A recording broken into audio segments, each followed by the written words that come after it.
Hi friends, అందరూ ఎలా ఉన్నారు? అందరూ బాగున్నారు. ఈరోజు కార్తీక సోమవారం కదా, పూజ. ఇప్పుడు ఈ స్టేజ్కి వచ్చినాయి ఫ్లవర్ పోయడానికి పూర్తుంది. మనం చుక్క కూర పచ్చడి చేస్తున్నాం.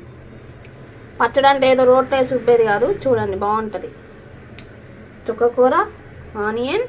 ఇప్పుడు బాండీ పెట్టుకొని ఆయిల్ వేసుకొని వేడెక్క. ఇప్పుడు మనం ఆయిల్ హీట్ ఎక్కింది, ఆవాలు జీలకర్ర వేసాము, తర్వాత మినప్పేడ శనగపప్పు వేసేసాము. ఇప్పుడు ఆనియన్ వేసేసాము.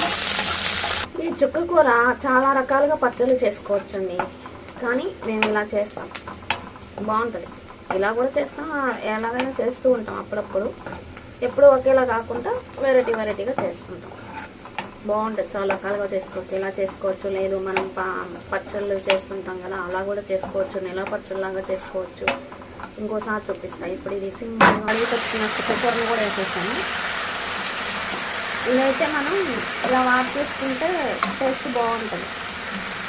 మిక్సీలో అట్లా వేస్తే మెత్తగా అయిపోతుంది, లేదంటే గోర్లో వేసి అలా కూడా ఇది చాలా ఇది అయిపోతుంది కాబట్టి బాగుంటుంది. ఇప్పుడు ఇది మంచిగా వాడాలి. ఇప్పుడు మనం దాంట్లో ఉప్పు వేద్దాం, ఇంకా వాటర్ బయటకు వచ్చేస్తాం. రుచికి సరిపడా ఉప్పు. ఇప్పుడు గిరిగిన కలిపెట్టేద్దాం. ఇప్పుడు మనం పసుపు వేస్తున్నాం. ఇప్పుడు కారం. ఇప్పుడు ధనియాల పొడి కొంచెం. ఇప్పుడు గిరిగిర తిప్పడం. ఇప్పుడు ఇది గిరిగిర తిప్పుకోవాలి. ఆయిల్ పైకి వచ్చేంత వరకు ఉంచాలి బాగా. అప్పుడు ఎంతో టేస్టీ పచ్చడి రెడీ అయ్యింది.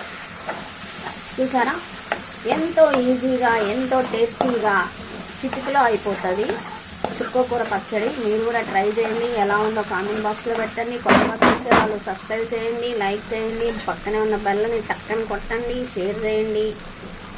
ఈ వీడియోతో ఇంతటితో సెలవు తీసుకుంటాం. మరో వీడియోతో మళ్ళీ కలుద్దాం. అంతవరకు signing off. Bye bye, take care. Ready అయిపోయింది చుక్కకూర పచ్చడి, ఎంతో tasty super. Bye bye, skin up.